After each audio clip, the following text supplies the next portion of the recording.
Welcome to Chillin' 101. We hope this video helps. You're ready. Open the camera app and immediately swipe to portrait so the phone engages depth processing. Make sure the subject stands about 2 to 8 feet away. That distance lets the dual cameras detect depth and produce a natural blur. Tap the subject on screen to lock focus and set exposure.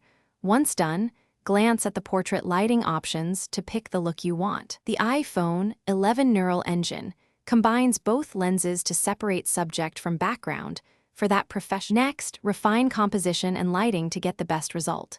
Choose a portrait lighting effect, natural for subtle blur, studio or contour for dramatic shape, and position light sources so the subject separates from the background.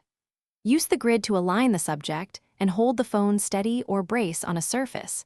Small movements reduce depth errors.